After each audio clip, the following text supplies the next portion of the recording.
right? You got it.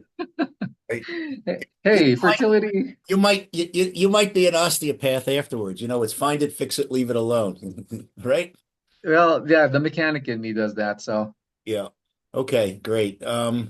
So just real quick before we turn it over to our speaker here, I want to again a plug for our conference. And the we're actually doing pretty quite well, I think here. Uh, and it's we're 4 weeks out now. We start December 4th, so it's exactly 1 month from today. And we're getting quite a good response, and from all across the country. I don't know where some of them are coming from. I know a lot of them are coming from here, but we have signups from Louisiana, from St. Louis Obispo in California, from Long Island, from Minnesota. So, and not Dr. Tano from Minnesota. Other others from Minnesota. Um, and so we really want you to take the email that we sent you with the links and please send it to your email mailing list. We've got sponsors. We only have one spot left now. We have three sponsors for lunch on Thursday, Friday, and Saturday, non-CME sponsors. They're all um, compounding pharmacies. Thursday is Solution Specialty from Las Vegas. Friday is Sierra Compounding Pharmacy from Reno. And then we have College Pharmacy from Colorado Springs is coming on Saturday. David Kahn with his EMF machine is coming on Friday morning. And then we have a local wellness center is going to sponsor a breakfast. So I have one more. hey, I have one more. The Grateful Gardens will sponsor that missing piece. Okay. Well, what we're doing is not so much for the food, but for non-CME. We're sort of goosing them for a little extra money here. Not much. Oh, sure. We're actually pretty cheap compared to, the Grand Taj Mahals that you get at the big conferences. So so we really need you to step up here. You guys, especially the ones who are here week after week after week. We have all this great content. It doesn't cost you anything. You can get two CME credits for it if you want. And that costs $50, which doesn't go to us at all. But we want to, and again, this was a quick job. It's a small room. It would only hold 60. So we really want to fill it. And then we have online. So I'm anticipating that the whole room should be full and at least 100 online. And that will do well. Friday night, we have some entertainment. We have a local group that also has Dr. Fong in it, the head of NOMA. He sings with them, and he's actually quite good. And so we're going to have I can't remember, is it a sit down dinner or a buffet, Dr. Nario? I can't remember what we I ordered. think it's a sit down. Yeah. So, So, and then we have a group with us, and I'm picking around something for Thursday night also. We didn't really plan on anything yet, but I have an idea. So we have a great lineup. If you haven't seen it, I'm gonna let Dr. Collins do her thing, and I'll show it to you at the end when we're done. But we really need you there. It's not that expensive. 20 AMA CME credits. If you're in the homeopathic world, it's less expensive. If you're just, unless you're a homeopathic doctor, then we kind of have you at our level. But the homeopathic assistants, the homeopathic advanced practitioners, it's pretty much half price. We have passes for spouses. We have you name it. We have students coming, and hopefully it's going to be. I came up with a new tagline for it, Dr. Nario. It came right. in the shower this morning. We needed a second line, I already told everybody where the Congress of Medical Excellence. I already explained where that name came from, right? So I came up with a tagline since we're in Reno. It just sort of hit me. The biggest little conference in the universe. That's going to be our tag. So those of you who don't know, Reno is known as the biggest little city in the world, and there's a big arch in downtown Reno, and it was considered not Las Vegas back in the day.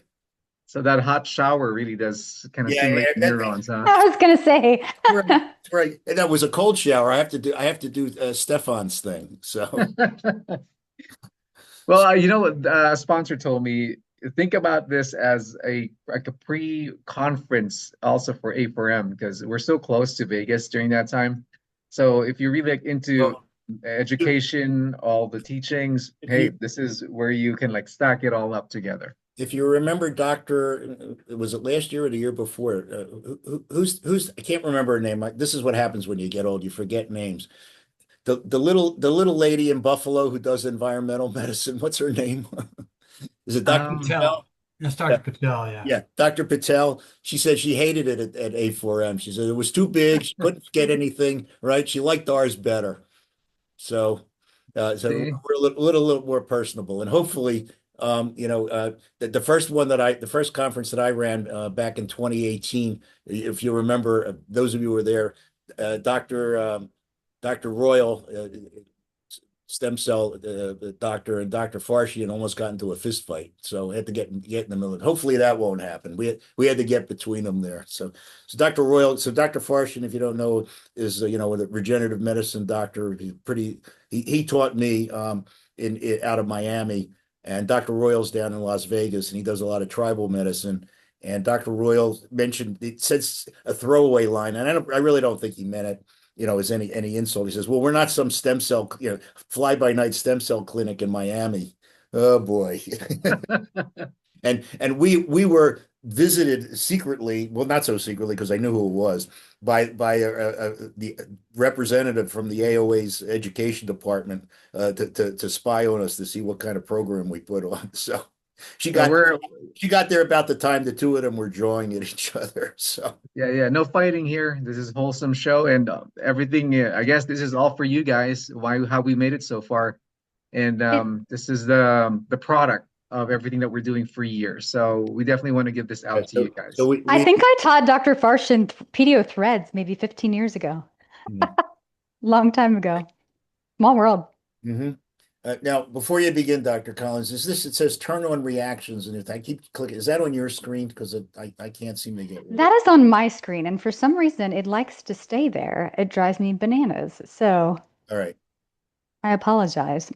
And I'll minimize our little, Okay. And with that, what and does that even mean? Turn on reaction? I Like what? have no idea. Uh, Okay. and with that, I'd like to introduce everybody to Dr. Joni Collins. You've been with us for a few weeks now, and you're not quiet, and when it comes to questions and answers. No. She's going to discuss with us a platelet-rich fibrin, a second-generation platelet concentrate derived from the patient's blood, designed to promote natural healing and tissue regeneration. Unlike PRP, platelet-rich plasma, PRF requires no chemical additives or any coagulants. Oh, so I sort of got that, have the PRF also. When I first started with PRP, I was mixing chemicals and this and that. It took almost an hour to get the blood Yeah. ready. So it's much easier this way. And it's produced through a simple centrifuge process that allows the blood's natural clotting factors to form a fibrin matrix. Why am I reading this? You should be saying this. I Okay. don't know. It's Who, okay. this is it. Here, who is Dr. Collins? Nationally recognized in regenerative and aesthetic medicine. She blends advanced science with compassionate patient care. She's a doctor of medical science with certifications as a physician's associate and certified aesthetic consultant. She's trained over 350 providers across the U.S. She empowers practices to deliver evidence-based results driven care over the past 20 years. She's the founder and co-owner of 1228 Wellness. You're going to explain what that number means. And pioneered 1228 Protocol TM and 1228 Method TM, a trademark, right? Those innovative systems combine functional medicine, regenerative therapies, and aesthetic procedures to optimize at the cellular level health and beauty. You can go on for an hour. Okay. Dr. Collins, thank you for being with us. We love hearing Oh, thank from you young guys. people with fresh perspectives instead of like Dr. Burgess and I, grumpy old men. So Yeah. take And if you weren't here earlier, I jokingly said, well, I'm 84. I'm not that young. I'm closer to 50 than 40, but I'm very thankful for what I get to do every day. And so interrupt me, please, if I'm talking too quickly or if I'm mumbling too much, and just call me out. I get really excited about this. And even though I've been doing it for, gosh, 20 years, So my name's Joni, or Dr. Collins, and like you said, and I grew up as the middle child, and I don't know if it's from being middle child or trying to prove myself, or being a nerdy kid whose parents were teachers, but I always wanted to know the why about things. And so on my, 35th birthday, what does everyone want for their 35th birthday? A centrifuge. And so my mom bought me a centrifuge, and it led off from there of just having excitement of understanding different protocols and seeing how this could really change someone's life. So at the end of this lecture, we'll have, a Q&A. Some things we'll be able to talk on this part of the CME portion, others will not. So just if you can save your questions till the end. But, the biggest thing I want you to hear is think of PRF as like Windex on my big fat Greek wedding. You can use it almost for anything. Heals many, many things. And so we're talking about PRF, not PRFM, which is cell-fill. This is PRF as in just straight up platelet-rich fibrin, 100% all natural. So this is just some disclosures. And that picture in that little background is actually me wing walking. Thought I'd give you guys a random fact for 5,000 about me. When I was 20, I used to wing walk at air shows. So I have a completely geeky obsession with biplanes. So what I wanted to start off the lecture with was talking about how we have such a blessing and an opportunity to take care of our patients. And I know so many of us are burnt out during COVID, but if we really get back to really why we went into medicine, it was to help take care of other people. And so this is an Airstream on the left. It's actually was my clinic from 2017 to present date in Florida. And I loved it because it was stealth and it helped with permits from county to county in Florida. I used to have abutting counties to be able to get permits, but somewhat stealth because the Airstream would show up and people wouldn't really know what it was there for. But I started in, helping women from domestic violence, sex trafficking for scar therapy. So go and love someone exactly as they are, and then watch how quickly they transform into greatness, truest versions of themselves. When one feels seen and appreciated in their own essence, one is instantly empowered. And so that's kind of the MO, or that's, my life song is educating, empowering, and serving others. And what other than a great way to do that through the initial history and physical or intake component? And so we'll briefly talk about that, but these are the objectives for this evening. And I'm terrible about, I don't care to read slides. So just know that you guys will have a copy of this, I'm sure. And you can go back and read them in detail as well. I also have a little handout sheet that I can email to Dr. William and that he can send to you guys. So, what we want to talk about this evening is why I believe that PRF is superior, how the glycocalyx has a critical role in the quality of platelet-rich fibrin, and examining that cellular structure, how it influences our platelets and how they function, and then optimization strategies. There are so many things out there, and it's hard to tell what works and what doesn't. But I wanted to discuss briefly too tonight about how we optimize our glycocalyx health and how it really does help the platelet-rich fibrin to be superior and that it actually works.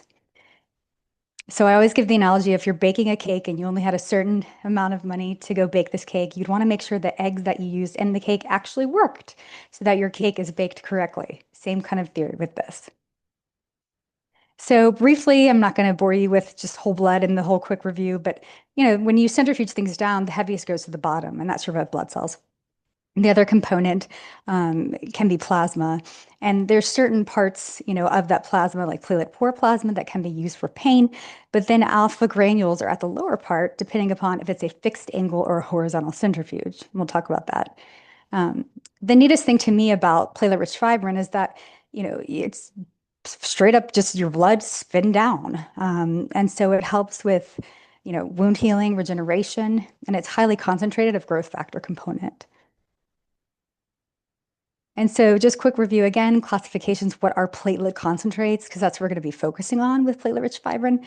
Platelet concentrates, you guys have evolved many, many moons over time. And if I don't tell you once, if I tell you 50 times tonight, platelet-rich fibrin itself actually has 24 protocols. We're not going to go over all those. I would bore you half to death. But it was basically, it had a big paradigm shift when Dr. Chakroon started, bringing it to the dental forefront in 2001. So there's, basically platelet concentrates, PRP, PRF, and then under PRP, there's LPRP, PPRP. Under PRF, there's PPRF, LPRF, but then there's 24 other protocols in addition to that. So I think of the F in platelet-rich fibrin as freaking fabulous. So you'll remember PRF.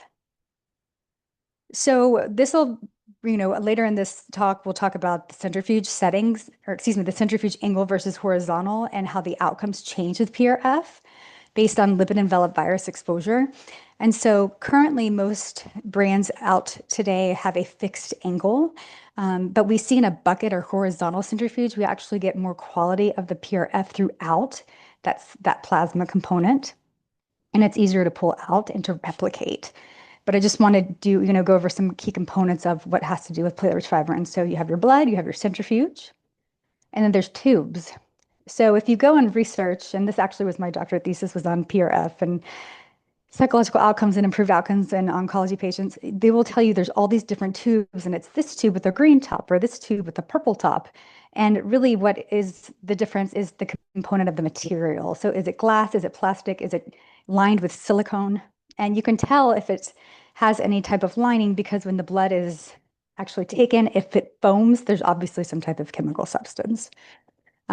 We used to use straight up just glass, but unfortunately with lipid enveloped viruses that we'll talk about, it promoted coagulation too much, and so it would clot before you could even use it. Speed is an important factor, and it's what differentiates PRP versus PRF. People will say you need a certain centrifuge. It really is more of a calculation that you can do. So after this lecture, if you have a certain centrifuge, we can talk about the calculations. You do not have to go buy a $5,000 centrifuge. But speed's basically for separating, blood. It's around 1,500 to 5,000 RPMs. And that speed depends upon, what you really want from that. So plasma versus serum, and then, PRP is a higher speed. 3,000 to 3,500. So this just has to do with how you would calculate it if you actually wanted to change what's called the RCF, the RPMs, and then, it's based on basically the radius of the centrifuge. And this is a cheat sheet that you guys can look back at later. PRF gets a bad rap because they'll say that it's not replicated easily in experiments. It's mainly because people use either a fixed angle or a horizontal angle, or they'll use something, instead of using the G, as unit for centrifuge steps, they're using, RPMs more, which isn't as useful as a unit. Just keep that in mind when you're looking at articles of replication and statistics significance.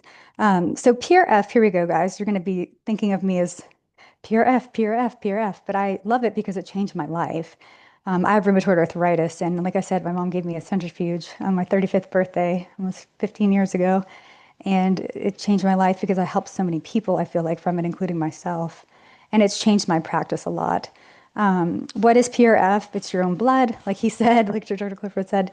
It does not have any additive. So if somebody comes to you and they say, oh, I had PRF, it burned like crazy, that is not PRF, that is PRP. And if you think about it, if you had a cut, you wouldn't just go dump some chemicals on your blood. You would just hold pressure and let the body do its own thing. And that's what PRF does. We're actually having the body promote its own cascade for tissue repair, for collagen synthesis, and for cellular migration. So PRF is mainly known because it's VEGF, PDGF, and the TGF-beta. Sounds like a partridge in a pear tree of alphabet soup, but it's angiogenesis, recruitment, and proliferation that we see the big difference. PRP, it has additives. It's rich in growth factors, but it lacks a fibrin scaffold. So I always think of PRF and PRP as two different players. One I say is the walk of shame that burns. Its growth factors are up, down. And the other one is PRF, freaking fabulous. It lifts up the person. It's more of like a spiritual experience. It doesn't burn. And the growth factor continues to accelerate over 28 days. So again, PRF versus PRP, we could go into this forever. But the biggest thing of the difference is the growth factor stages. PRP, again, initial surge, and then it depletes quickly. PRF continues to improve. PRF also doesn't burn, PRP does. There's no additive in PRP.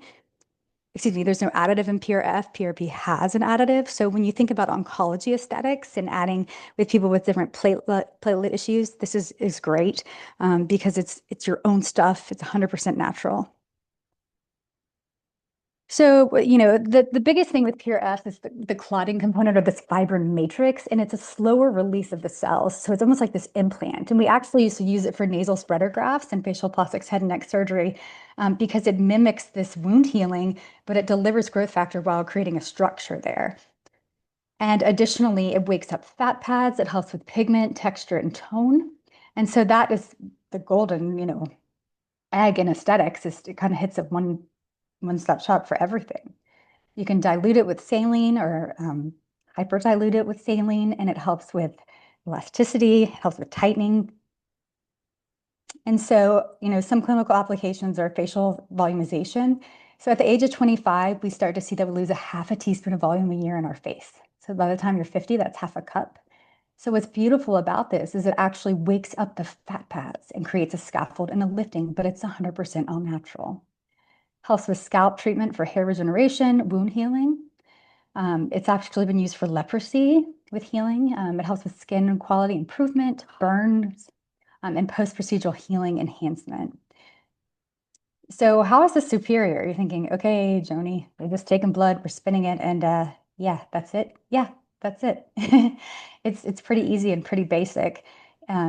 With taking away the big pharma component, you really just need a centrifuge and a patient with healthy blood and managing expectations and the fact that we have the biggest opportunity at our good faith exam or at the initial intake to optimize the patient's health so that their blood is working the best it can. And so the science, why I believe that PRF is superior is that we see that it helps with this tissue regeneration. And again, that fibrin matrix acts, as a scaffold and a reservoir. So you have the sustained growth factor release. Remember I was saying the PRP is up and down really quickly. PRF, it's steady, slow and steady wins the race. And it actually mimics natural wound healing. Again, no anticoagulants. So it captures more of these bioactive cytokines, growth factors in cells.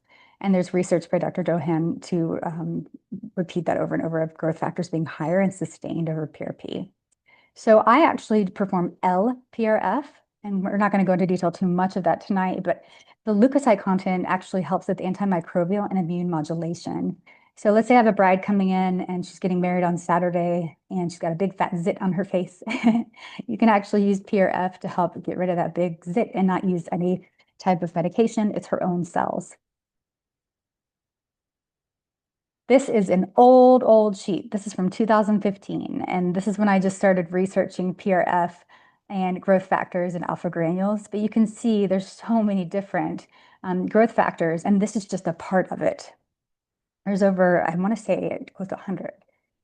And this is actually a comparison of some growth factors, PRP versus PRF. And we see a more sustained growth factor concentration with this PRF, again, from that platelet or fibrin plug. And I'm not poo-pooing PRP. There's a place for everything, and I think orthopedics, it's great. But I just see so much improvement with the PRF, especially when optimized in my aesthetic and regenerative clinic. So we already mentioned that facial rejuvenation, hair restoration, wound healing, it can be used for like post-pelvic wall radiation for vaginal dryness, sexual enhancement, sensation, and more. You can use it in the hands and your joints and actually help with pain. And these are different. This is just kind of that basic technical consideration of how to prepare it. If someone's on anticoagulant, think you're going to just have to pull more tubes because it's fertilizer, right? You need to have more, it's more surface area with less dilute of the concentration. So just more tubes. Again, these are some of the advanced formulations, IPRF, APRF, and PRF membranes. And just think slow and steady wins the race, slower centrifuge speed. As compared to PRP, it's a higher speed for a longer time. So I'm going to just briefly show you 20 different protocols you can use in aesthetics. And again, this can be combination treatments, but these are just some options. And you'll see a lot of IPRF, the injectable, which is just, it's not a green, purple, orange, red, yellow top. It's just a different speed setting. But the neat thing is that, again, you can create microchannels with microneedling and then deliver these growth factors of this fibrin scaffold on top. If you see people actually microneedling in the PRF, that actually kills the cells. It doesn't work. So you have to inject it initially, and I do that with a microcannula for volumization. and a full face correction or even on the body. And then we microneedle with hypochlorous, getting all the dead cells off as we go, using a hyaluronic as a glide, and then cleaning off the hyaluronic because you cannot, the hyaluronic molecule is so thick, the PRF can't live through that. So you've got to clean it off and then topically set it on there. PRF is fantastic for dry eye and allergic shiners. Think friction is hyperpigmentation. So if someone's rubbing their eyes a lot, they're going to have a darker circle too, not only mentioning just nasolacrimal duct, just allergy junk, but also friction's hyperpigmentation. So PRF works amazing for that. For extracellular matrix remodeling. There is such thing as a PRF gel. I'm not a massive fan. To me, it's somewhat of just albumin being heated with PRF. Dr. Myron seems to really like that. I'm not a big fan. I haven't really seen such great results with it. You can do PRF with PDO threads, but I would say make sure you alternate these procedures. One's inflammatory, one's anti-inflammatory. So to me, if I'm doing PDO threads, I want inflammation.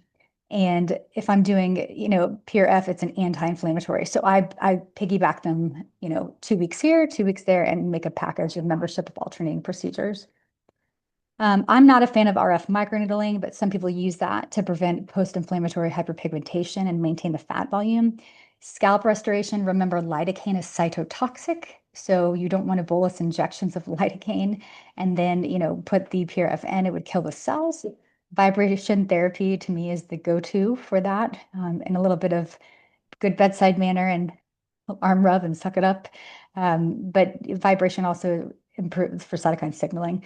You can use it for lips. So as we age, we're going to get that border definition is lost. You don't have to worry as much, although when I teach, I say treat it as if it were a hyaluronic filler. You worry about a vascular occlusion, but not nearly the risks that you would have with a HA filler. And your cost of goods from a business standpoint is less. Acne scarring, incredible. That fibrin scaffold helps when there's a depressed scar like boxcar. And then from a dental standpoint, I'm not a dentist, so this is out of my scope, but just so you guys can see what's out there. And then regenerative and orthobiological protocols. So there are studies, head-to-head studies of stromal vascular fracture in combination, or even just lipoaspirate or a fat transfer with or without PRF. And we see that PRF holds that pocket or that fat in place, and it improves the survival and the cell differentiation of the cells. Excuse me, stem cells. You can use it for joint injections because it's anti-inflammatory and it helps with the growth factors for cartilage. But if you do not have cartilage there, it's not going to just magic wand it, right? It's got to be there. But more than anything, I use it for just inflammation and for pain. And so, you could do PRF, talking about peptides earlier. I do epigenetic genetic testing prior at my initial consult and optimizing of the patient before we even use their PRF, but it is synergistic. And then I also have a biohack membership where we alternate cryotherapy, PRF. I have a bioharmonic bed, cellular frequencies, and such. But it reduces that oxidative stress and it enhances that microvascular circulation or restoration, which is huge. And that's what we're going to talk about in a minute. You can use it post-laser, post-peel. Again, chronic ulcer dressings, it's pretty neat. You can see that L-PRF membrane or that plug, people will put that patch over ulcers, and it really does help. Burns, I've had so many people refer me patients that they burnt with a laser, and we use the PRF to actually reduce the fibrosis and for dermal remodeling. Some other just random, not random, but I don't use these as much with IV cannulas, but you can actually, let's say somebody has a little bit of an injury to the site. You can actually take that plug and put it over the site, and it helps with tissue sealing, and it minimizes phlebitis. It helps reduce the frequency of phlebitis. And again, think about it, that antimicrobial effect and that healing effect. So what we're going to talk about in a minute is endothelial health for higher quality with Glycocalyx and PRF pre-draw. You can use it sexual health and wellness. You can use it for sinus spray, although I have not done that personally. I just know people that have. Trust but verify in that one. And what I want to kind of laugh about is this seems like it's new age, you guys. It's not. This has been around forever. And I am not a rocket scientist that just came up with this grandiose way to do this in aesthetics. It's been around since, long, long time, 2001. But in 2018, it just shows you I was teaching on the West Coast on PRF.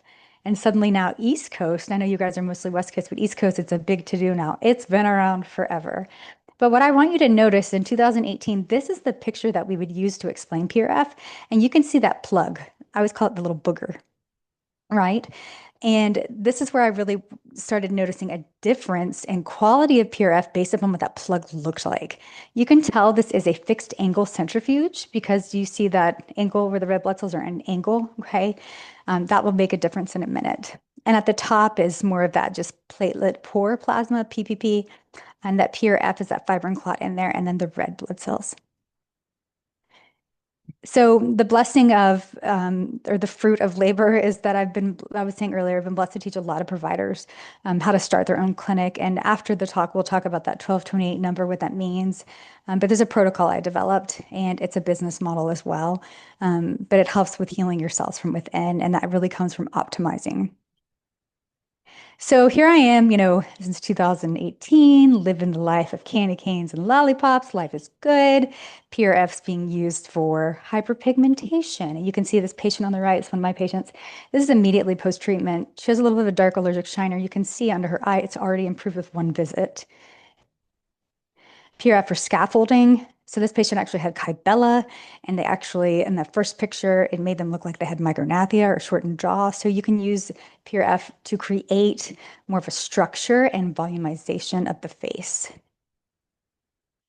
PRF was great life because we could use PRF just like Windex for texture, tone, and pigment. You can see in this melasma patient, her melanocyte activation, without being on different meds or hydroquinone, which I don't care for at all because the liver, this is just patient's own cells. This is someone's hand. You can see the volume and just how much more. So young, but you can see the curving of that patient's hand. It looks like an arthritis patient. Helps with not only fine lines, wrinkles, but volume and pain. So here I am living this candy cane and lollipop world. I'm using PRF for everything. My cost of goods is maybe like $30. And, you're having an incredible return. And you mainly just need a centrifuge and some math and a common sense and how to use microcannulas for art. And then the world changed because of a lipid enveloped virus. And our PRF world dramatically changed. I started noticing that the PRF looked different. So remember that first picture I showed you was like that boogery little clot? You can see in this picture to the right here is a little fluffy. And I even had a fixed angle centrifuge and see how the red blood cells were kind of scooped. So without being, saying what exactly it is, but you can tell what I'm hinting towards, lipid enveloped viruses, adenovirus, COVID, different, inflammatory conditions affect the PRF quality. So I thought, oh my stars, what am I going to do? This is 90% of my business. This isn't going to work. I can't tell somebody that this is PRF. It looks like albumin. And that's where the research came in for the Glycocalyx. And you can see here on the far left, this is actually a glass tube, and you could probably tell who's had which, exposure to what, because you can tell. See the bottom of that on the left? It looks kind of just, there's really no fibrin clot whatsoever. It would congeal so quickly as soon as you would pop the top off. It would oxidize, and then it would just be like a hard bolus of just albumin. On the right, you can see we had to switch from glass to actually plastic tubes because it wouldn't coagulate or clot so quickly. I can't tell you how many syringes of hyaluronic filler that I wasted because I was marrying them together with PRF and the clotting component or just the, what was in it, mRNA virus was actually it just clotted. I wasted so much money. So quick backstory without saying any brands or anything. Here I am teaching PRF, in love with PRF, Windex at my big fat Greek wedding, but I'm starting to see a difference in the quality and my quality of work, as a result was different. The work I was doing didn't stay. And I felt like I was cheating the patients. And so what do I do when I don't know why? I go hunting. And so I was teaching ironically on hair restoration in San Diego. And I actually was on 80 milligrams of prednisone. I had COVID 3 times. I was short of breath. I felt like crap. And I thought maybe it was just, just traveling, being a mom of 16-year-old girls. At the time, I think they were, 12? And at this conference, I saw this man at the end of the hall, and he had this device. And I'm like, what the heck is that thing? And it actually evaluated your microcapillary and gave you a microvascular health score. And so he talked me into doing it. And here I am cocky thinking, I feel like crap, but my score was terrible. And last week or the week before, we talked about Glycocalyx and things out there to evaluate this. And it actually was hand in hand with what was going on. My score was 1.79, which is terrible, but it was because I had been exposed to lipid enveloped virus so many times. My own PRF looked like that last slide with just straight up albumin. And I started to realize that there was some correlation. When people would come and have their PRF drawn, if they recently were ill or traveled or had a recent booster, let's say, they would clot really quickly, or it wouldn't look like it had any growth factor component in it, and the result was poor. So as a result of that test, I learned about the glycocalyx, and it completely just congealed for me the why of why this PRF was not looking good or working great, because of this endothelial glycocalyx that is compromised with certain conditions. And this is, to me, just my heart. My life song is optimizing patients and explaining this when I meet them from the beginning. Excuse the creaky door in the background. So we spoke briefly last week. I won't go into too much detail of what the glycocalyx is, but if you think about, first off, you have this patient coming for the consult, and to me, we create a wish list, a top 3 wish list. We go over their H&P, any upcoming events, and we create a game plan. And I always say, I don't want you to come here and think you need this, you need this, you need this, because that's overwhelming and kind of gross. I want them to have a relaxing experience, but that's the best opportunity for us to optimize their health and really get at the root, no pun intended, of what's going on in their health. And so think of that glycocalyx almost like the root, right? The roots to a tree. You can throw all you want at a tree, and if the roots are not working, it's not absorbing things correctly, the tree's going to croak. And that's what the glycocalyx is like. It's a gel-like layer in the luminal surface of our vascular endothelium. And it basically extends from the cell membrane. So I always think of a candy, of course, because I love candy, a Twizzler, and that little gel-like, that little white coating on the inside, those little straws. And if it were to just kind of wither away and erode, right, that would be a glycocalyx that is not intact. And so think about with COVID, we had people with rashes, loss of taste, loss of smell. You would see third spacing, albumin shifts. You would see, just nasty, right? And it's because it consists of this glycocalyx. When it's compromised, the membrane components that are bound to it are what keeps the blood flowing through the vessel wall, and it keeps the roots intact to absorb things. So the glycocalyx consists of proteoglycans, glycoaminoglycans, and glycoproteins. And again, they're dynamic interface, excuse me, between the blood flow and the vessel wall. At the picture on the bottom here, this is actually caposcope, and it's a microvascular health score evaluation. So why is this important? How does it have to do with PRF? We'll get to that more in a minute. But basically, the glycocalyx, it basically can, it can signal and regulate nitric oxide production. When one of the physicians earlier was talking about in vitro and infertility and different things helping, we see that the glycocalyx affects our implantation rates, and it has to do with that endothelial alignment and vascular tone. And altered, vasomotor responses, that tissue perfusion, healing capacity. So I think your quality is not going to be as high in your eggs if you don't have tissue perfusion or implantation rates appropriately, and inflammation. The permeability component of it, so it regulates, macro micro fluid exchange. And if you think about it, when I was saying that it just looked like straight up albumin, the bounce or the protein component and that permeability barrier had changed. And it's an anti-inflammatory shield. So it prevents, leukocyte adhesion under, normal conditions, but it masks endothelial adhesion molecules. So basically, when the glycocalyx sheds, it promotes inflammation, and then it interferes with the regenerative signaling pathways. So it's not going to work as well, or PRF quality is going to be poor. And this, to me, is the most fascinating thing, was step 4, antithrombotic surface. So if this glycocalyx creates a barrier in preventing platelet adhesion and activation, it's got to deal something with exposure to something genetically, and why some people were clotting more and virus was replicating. It has to do with the glycocalyx being intact because it contains antithrombin 3 and tissue factor pathway inhibitors. Excuse me. So it helps maintain, believe it or not, anticoagulant properties. And that is imperative for platelet activation and PRF. The other thing is growth factor quality. So this reservoir, these rich factors of alpha granules, such as VEGF, they're present more when you actually have a healthier intact glycocalyx because it enhances the bioavailability, blah blah, sorry, and the signaling efficiency. So the therapeutic outcome is going to be better if the glycocalyx is intact. Briefly, you guys can look at this later. We talked about the glycocalyx of proteoglycans. So, just to remember and think about how this all kind of goes together. Proteoglycans are, consist of these core proteins attached to long chains of polysaccharides. Glycoaminoglycans such as heparan sulfate and chondroitin sulfate. Think about these supplements that we're recommending for people and things that actually help with absorption. These are products that actually help with the glycocalyx.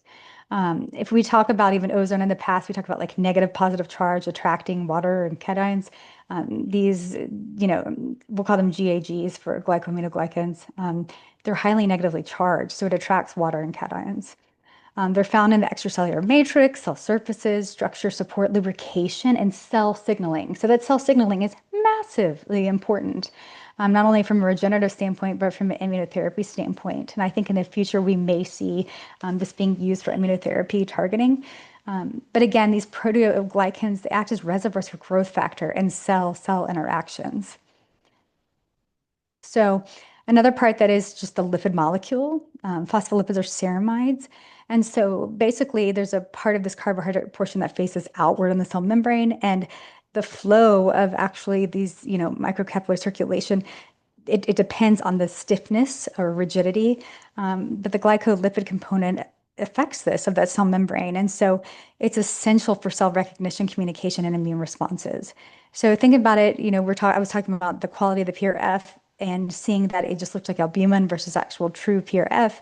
And if something is exposed to a lipid enveloped virus, you're going to have lack of cell recognition, communication, and your immune response is going to be different.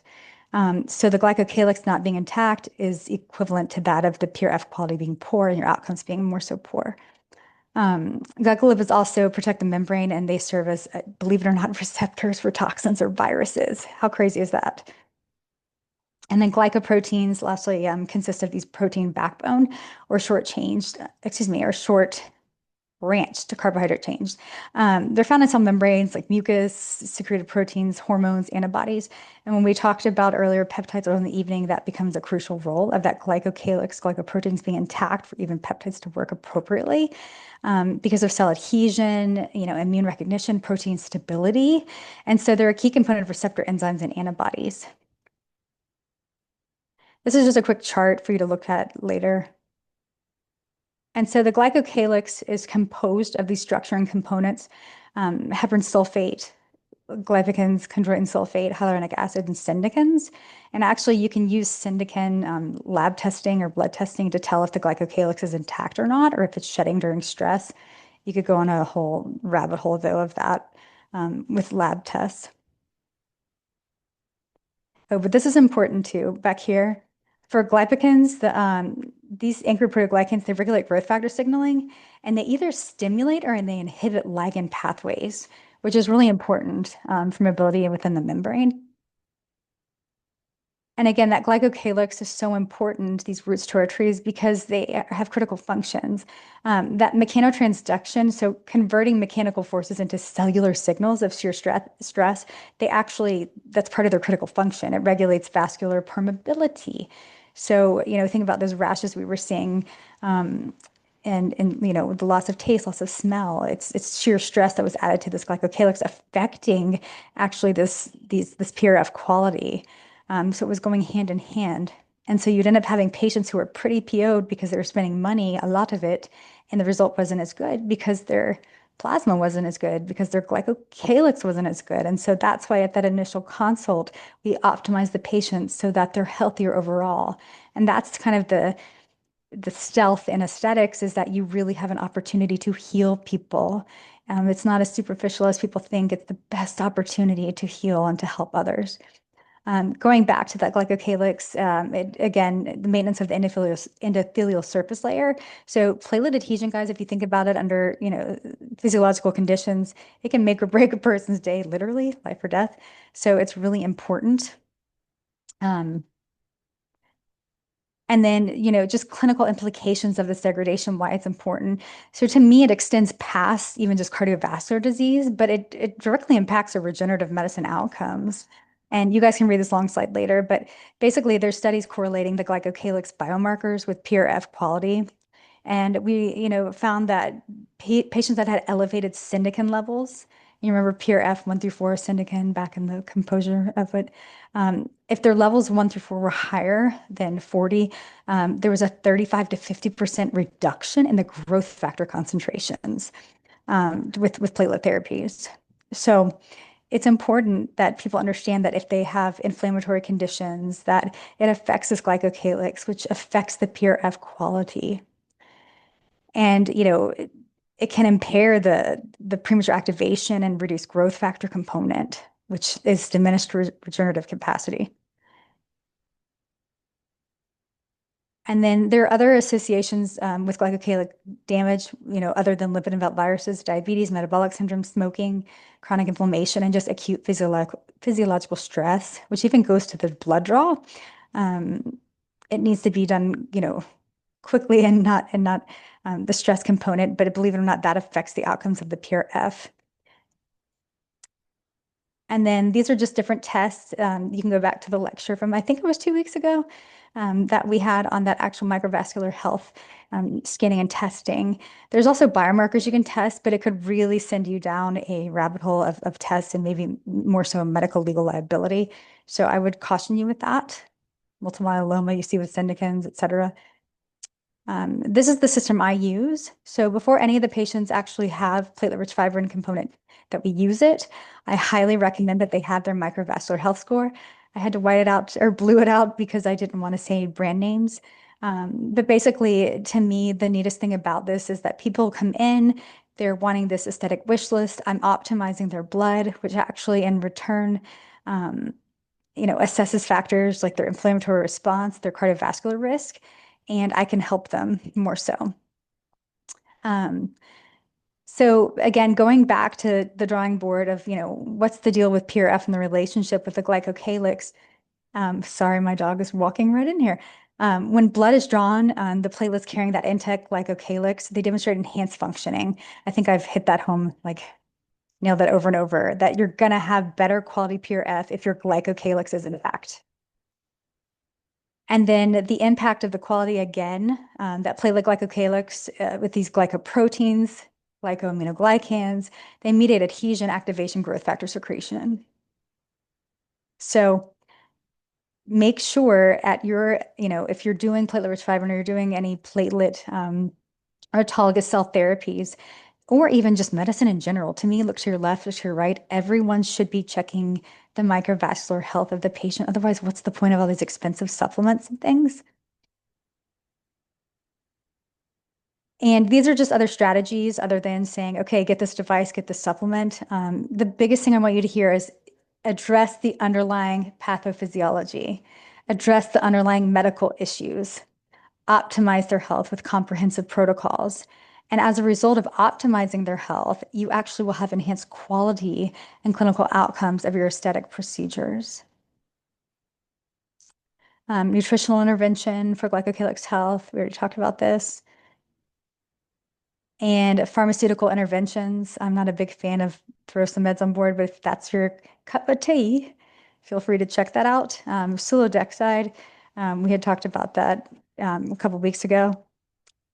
So lifestyle modifications, again, exercise, sleep optimization, stress, smoking cessation. Guys, sleep is imperative for glycocalyx quality and for PRF quality. Sleep deprivation increases inflammatory markers, oxidative stress, and endothelial dysfunction. So here's an example of a pre-procedure optimization protocol. And here's the thing, guys, they can come actually to your office. You can do your initial consult. You can make your game plan and you can tell them, hey, I really think that we should start you on a PRF protocol for XYZ. However, that being said, I want to make sure that your PRF is as optimized as possible so it works the best it can. They can still start the PRF treatments that day, but ideally, your goal is to optimize it with, lifestyle modifications, Mediterranean diet, making sure they're not smoking, stress management, which is why I have that bioharmonic bed, cellular vibration, and neuroplasticity. But, you really want to optimize it to get the best result. And so 6 to 8 weeks before, you're going to be targeting that. I start patients on the supplements, even if they don't want to take the microvascular health test to see the before and after of the improvement. Because I want to know blindfolded that when I'm injecting this PRF, it's working the best it can for the patient. So I start them on that supplement for microvascular health. At the same time, we were talking about peptides earlier in the evening. I do epigenetic testing to tell SNPs, histones, and inflammatory markers that we can turn on and off for optimization, and encourage hydration and, just metabolic control. So low glycemic index, ensure adequate hydration. Obviously, that's going to be different if somebody has heart failure issues or kidney issues. But, hydration is imperative. Resveratrol is a great thing to add too. It actually helps with pigment, but it also helps with the component of the glycocalyx. Garlic extract is excellent. And so then weeks before the PRF, you've got them hydrated, they're sleeping. And the coolest thing is you're actually helping, sorry, my dog decided to come in here. You're actually helping the patient with their quality of life, but the aesthetic aspect too. So the business model is beautiful because you're really healing the patients. And what did we talk about at the beginning of this lecture? Why did we go into medicine? To help people. It's just an added bonus that you're optimizing their health for an aesthetic result also. So the week of the PRF, make sure that they didn't have a recent illness. I would reschedule it if so, because the quality is not going to be as good. And the day of the PRF, I have them avoid caffeine 2 to 4 hours before. And the biggest thing with PRF is that you immediately want to process it because it can affect actually the coag cascade and actually the growth factor. And you ideally want to do it from 8 to 11 in the morning because that's where the platelet function peaks according to circadian rhythm. Okay, we're almost done, guys. Hang in, you're doing great. Hopefully no one's asleep and that you're all still here.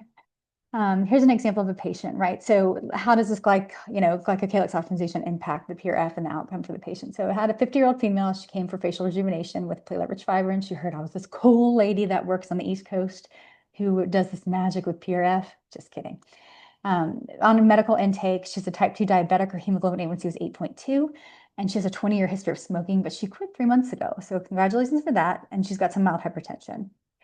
So if you didn't have a microvascular health, scan you could check your syndicin 1 levels. And I used to do that before. Hers was elevated. I don't do that now because it kind of sends me on a wild goose chase. But hers was slightly elevated. And we know that means glycocalyx shedding. Her CRP was elevated and her fasting glucose was elevated. So another example would be if on the microvascular health score, their PVR, and that actually has to do with perfused boundary region where the red blood cells are invading into the wall of that glycocalyx. Our PVR is 2.4. We like to see it less than 2. Greater than 2, we actually see cardiac issues down the road, and it's kind of a 10-year precursor to inflammatory or cardiac issues. So that was elevated, and it's likely secondary to all the above. So basically, I recommended that she did a 12-week optimization protocol, including a Mediterranean diet. I had her see a dietitian, started on supplement, NAC, not NAD, NAC. Don't get me on my soapbox about that. Vitamin C and exercising. And it can just be walking, you guys. Exercising can just be walking and including mindfulness while they're walking. And I always encourage a buddy with someone when they're walking. So her outcomes post-procedure, and I'll show you her pictures in a second, but her syndicin 1 decreased, her CRP decreased, her hemoglobin A1C decreased, her fasting glucose was 112, her PVR went from the upper levels of 2 to 1.8. So she's really healing within. And then her PRF quality, when we evaluated it, showed that she had more growth factor. So she had 65% higher concentration of her growth factor significantly with PDGF, and 48% of TGF beta, and 73% higher of VEGF, which actually is the lowest part of PRF. So usually don't have a ton of VEGF, but basically she had an exceptional tissue response to visible improvement in her skin texture, volume, and quality at the 4-week mark. Why is that? Platelet-rich fibrin, that growth factor, slowly improves over 28 days. So I used to do patient satisfaction scores. I don't anymore. I just manage expectations and try to do the best of my ability. But typically we see a score of 9.5 versus 7 or 8 with similar procedures without optimization. And this is the picture of her on the left. She came to me and wanted filler. And filler being like that bio PRF, the heated PRF or hyaluronic filler. And I said, let's work on your skin and let's work on your health. So the neat thing to me of this is that now she's quit smoking. She's a runner. This was only 16 weeks into a protocol that I developed with injectable and topical PRF. But look how it's scaffolded. Look how much more youthful she looks. Even, like her nasolabial folds, her jowls, her fine lines and wrinkles. She just looks like a different person. But I also believe it's because healing within, it's this opportunity we have to optimize her health. And so she's a healthier person. Again, this just this reiteration of just treatment responses and monitoring. So where's the future direction? My hope in this is that you will use your good faith exam, your history and physical, if you're practicing aesthetics, to actually optimize the patient's health. We have time more so than someone who has to see 40 patients a day. I maybe see 6 people a day. And we have an opportunity. God gives us such a blessed opportunity to spend quality time and to optimize and educate our patients on the importance of, yes, we can do this protocol with your own cells, but if you're not healthy within or you're not optimized, you're not going to get a good as a result. And combination therapies are the strategies that I choose. And I always say slow and steady wins the race. We age every day. So when people ask, how long does it last? It depends. We age every day. And at the age of 35, our skin cell cycle slows down tremendously. So I recommend monthly treatments, and it has to be that 12/28. Again, to reiterate, I think at the beginning I told you guys I do like a biohack membership, but there really is no quote biohacking. It needs to be all the time, but it's a way to get people involved and see how they feel better about themselves. But regular follow-ups are imperative for compliance, and it allows you to adjust their protocols based on the patient's response and the tolerance. If they're not compliant, you're not going to get a good outcome. But I've found that if people understand the why, they're more compliant. And believe it or not, it actually changes their pain with procedures. They don't hurt us that way. This just talks about it being cost effective. So average cost is about $450 for a 12-week protocol, including supplements, testing, yada, yada. Standard PRF procedure, you guys, $1,200. Cost of goods to actually do it with the disposables, not counting your centrifuge or your biohazard weight, $1,200, and it's about $30. That's a nice return. And additionally, the retreatment reduction was 45%. So you're seeing fewer repeat procedures needed if the PRF is optimized. However, I see that the patients come more often. We've created this game plan, right? So for like hair restoration, I say usually 3 to 6 treatments every 4 to 8 weeks, and you're overlapping that 28-day cycle. But here's the thing, you're also giving a net savings to the patient and you're helping heal them health-wise. So longevity, quality of life, a number versus actually truly living. A couple more pictures really quickly. So 2 sessions and still growing. So people always say, why does your PRF, why does it work? Mine's not working. I say I pray with my patients, but I also say I optimize their glycocalyx. This is a patient only with 2 sessions. You can see the hair restoration is pretty impressive. This next one is crazy, and I can't tell you how I replicated this as much as optimizing glycocalyx, but this person had alopecia areata totalis. She had tried steroids, PRP, she had tried lasers, and this is one treatment. It's kind of crazy. I can't guarantee that result, but I can tell you it's pretty darn awesome when you see somebody who's teary-eyed to having a mullet. So takeaways for your practice. PRF represents superior technology. It's relatively inexpensive. More than anything, even if you're doing PRP or other autologous cell therapies, optimizing the patient's health is imperative. And you're going to just get better outcomes and better compliance because they actually see a difference and they feel better. Remember that glycocalyx determines the quality of the PRF. So after I started optimizing that glycocalyx, and I would start to see that little yellow booger snot come back. And so earlier in the lecture, I talked about, how nasal spreader grafts, that's how strong the PRF is. When it was just yellow clear, can you imagine that being strong? It's not. So it was a blessing, and I'm embarrassed to say this, but I have no shame. I ugly cried when I first saw someone's PRF quality improving because I thought, oh, job security. Just kidding. I actually thought we're going to make it. We're going to be okay because we have healing factors that are coming back. The body's pretty forgiving. And then lastly, remember personalization maximizes success. So really tailoring, optimizing protocols, taking into fact like the patient's risk factors, their comorbidities, their compliance, what's realistic. I always say, when my kids were little, we would have organic, whole, like grass-fed, XYZ, and then I'd go to Slurpee Sundays and get 25-cent Slurpees at the gas station. So it has to be a realistic lifestyle for the patient. Otherwise, they won't be compliant. So consider your glycocalyx assessment as a standard of care if you're offering PRF, therapies, especially if the patient has identifiable risk factors for endothelial dysfunction, which I think we all do. Here's some references for further reading. Any questions? And here's my contact info. Thank you guys so much for the opportunity. Thank you. Wow. So I've been doing aesthetics for quite a while also. I wandered into a class in Florida in 2003, and they said, "Here, why don't we show you how to shoot stuff in people's faces and get rid of wrinkles?" I said, "What you talking about, Willis?" Right? And it turned out to be Botox. But we didn't really know at the time. I called a plastic surgeon friend of mine who he hadn't even heard of it at that point. A lot And of I really don't use much Botox in my practice, actually. but a lot of the patients that at least come to me, I want this done and I want it done now. And so how do you handle a 15-week or 12-week induction as you've outlined here? I understand it myself, but what percentage of potential clients do you lose? And before you say, well, if they're going to go away, I don't want them. I understand No, that. I don't say that. No, no, I want them. I'm selfish in knowing it's an opportunity to heal somebody. And I didn't mean to cut you off. No, no. But to me, I see it as an opportunity and a challenge. When a patient walks in, we know that 70% of patients after being injected 3 times don't return. So there needs to be some type of game plan, or they're going to just bounce from office to office. And that's why the educational component is so huge. So here's the thing. I know that with the protocol I developed, it takes 16 weeks for the skin to restore itself if they're coming every month.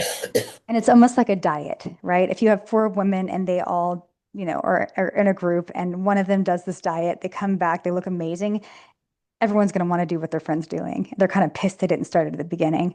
So I would say I probably have a 98% conversion rate that people actually do the program, but I would say it's because of word of mouth. And so it's seeing that these brand ambassadors is what I call them, or these hens that actually go out and spread the word that this is legit, it works, and we age every day. And so, I would tell you, I give them a game plan, I write a quote, right? And they know that I'm not going to really sway from that actual game plan. They will leave. I've had them leave. And they'll maybe piecemeal some things that I've recommended, Yeah, but they always go back to the drawing board of completing everything.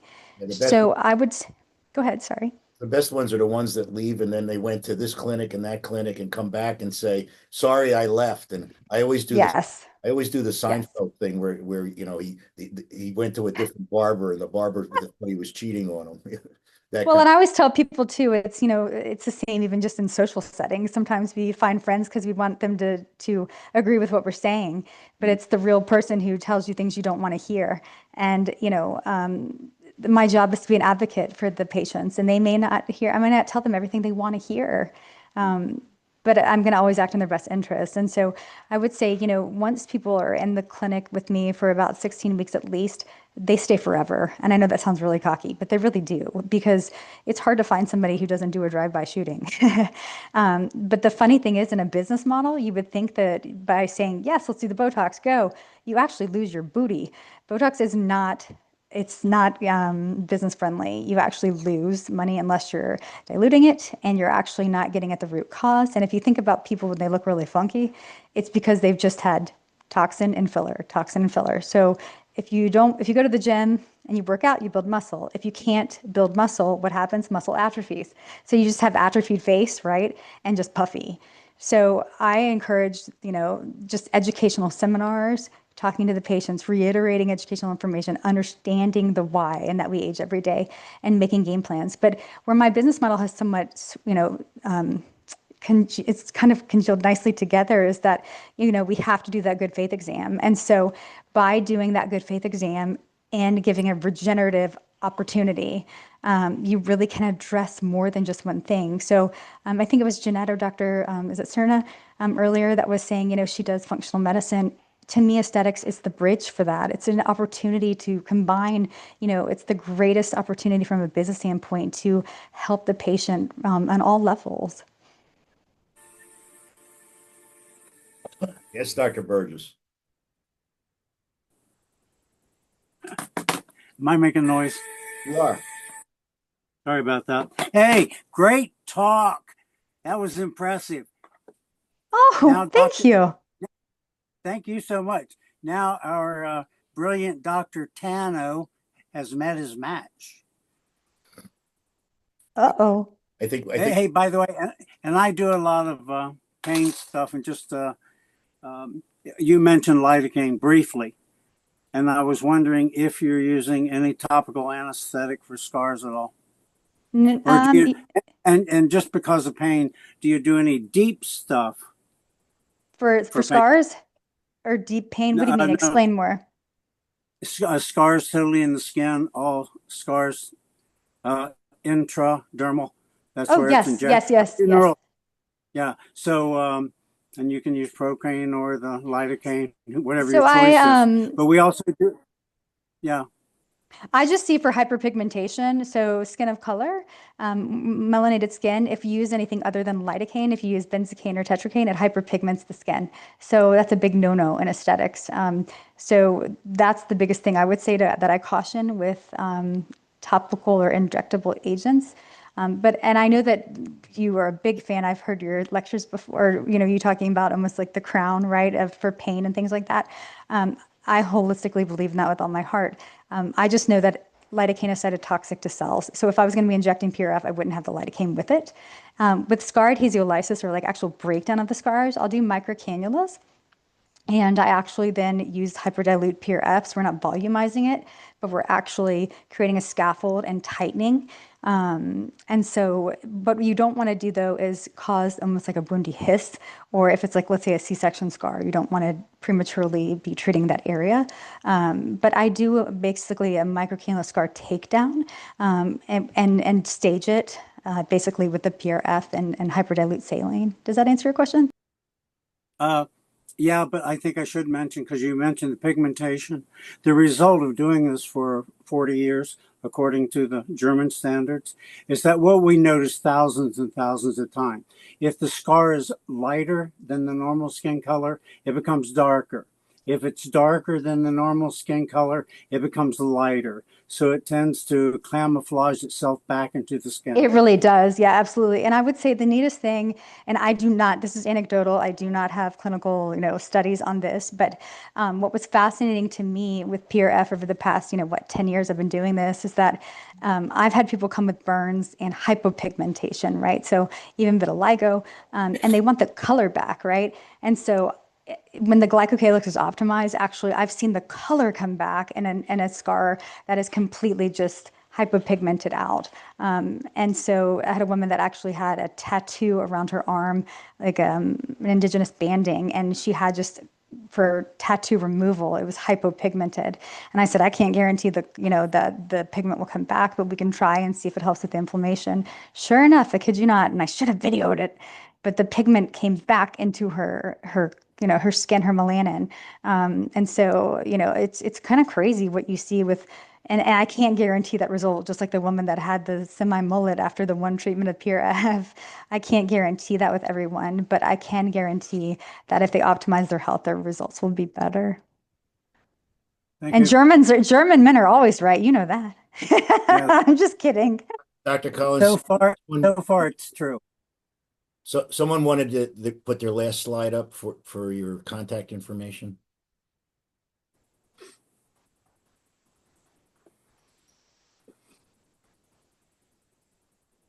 All right, now tell us what 1228 means.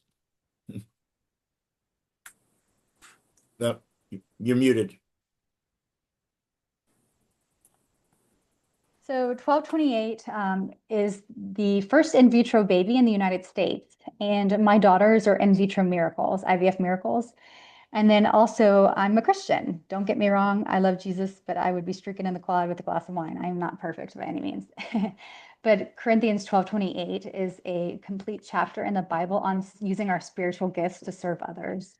And so it's about servanthood.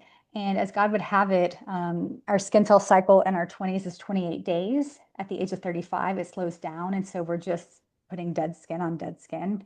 And so I went back to the drawing board and found that if I alternated certain procedures, self-neutralizing peels with boosters, optimizing patient's health, microneedling with hypochlorous every 28 days for 12 months, it completely restored the skin. And actually, it's at the 16-week mark. We call it the sweet 16. So the skin from the bottom to the top is completely restored. So with one procedure every 28 days for 12 months, just happens to be a protocol or a patent that I have for procedure. And then get this LPRF settings for the centrifuge are 12 minutes, 2,800 RPMs. Isn't that weird? So it's just kind of serendipitous, but that's what it is. It Okay. actually came from just IVF baby and and also just a Bible verse, but it's actually a protocol too. Somebody asked about what's the difference between PRF and PRFM. So PRFM is somebody's cell fill. It's like cell fill would be an example. You're actually added in, there's an additive component. It's a lot, takes a lot, heck of a lot longer, and it's a lot more expensive for your disposables. To me, it quote doesn't work as well. It's something foreign. I'm all about using your cells, your own cells, the best, the most you can, because you don't have rejection issues. Okay. But cell fill would be an example of PRFM. Could you put up the page that shows the books the reference books? Sure. Let me see. Excuse me. Sorry. And to add to that, the PRFM also is like a structural filler. So Yes. it has slower degradation. It can be put Yes. under the eyes, nasolabial folds, and also like scar depression. So just other functions for that. How Oh my much, gosh, yes. how Yeah, much, it's beautiful. I use it as a filler all the time. Yep. how much blood do you need to draw for a typical, facial treatment? That's a great question. So we know that in men, hematocrit's going to be higher. You're going to get less component of that, the PRF. So you have to pull more tubes. But I would say, if they're hydrated, typically, if I'm doing, a microneedling session and a little bit of injectable, it's 2 tubes. They come in 13, 10 mLs. There's nothing proprietary to like, oh, it's 13 mLs or 10. Think about it. The more tubes, you're going to just have more platelet or alpha granules. So I can send a list of like, okay, if you're doing hair restoration, you need 12 tubes. Or I always just say the tubes is the size of a palm for the hair restoration for a male. To me, if you're going to treat a big area, you're just spreading out your fertilizer too thin or you're hyperdiluting it. So I treat the head in concentration areas, unless it's that sweet lady who came by for a one-time thing and I did all over. But just managing expectations of knowing if you stay in a shorter, smaller surface area, keep in mind, just like, so the palm size would be 2 tubes, 2 to 4 tubes. Makes sense. Okay. I always seem to get mixed up. When you do the spin, I don't know, maybe if you could find that slide where you have the final product of the test tube. Yes. And you know what? I'm so glad you brought that up because I believe that we're going to be seeing a lot more of horizontal or bucket centrifuge spins because what I noticed after COVID or even exposure to vaccine, I don't know if you're still recording and hopefully this is okay to talk about this. Here we go. Yeah, we're still recording. Do we need Oops. to end it? Yeah, let's end so we can talk some off-label stuff. Dr. Collins, thank you so much. It was a fabulous talk, and we will definitely be having you back. This is the product of being competent as we ask you back. It's like nobody asks me to help them fix anything around their house the second time. I Okay. actually burnt my fiance's, clothing item, so I never had to iron again. So we were painting, and I acquired the moniker of the Mad Dripper. There you go. It's probably a blessing. You don't have to do it again. No, I love teaching. I'm so humbly thankful to be able to be here and to share. Thank you so much Oh, yeah, for being with absolutely. us the last, since you've joined us. You're a great asset.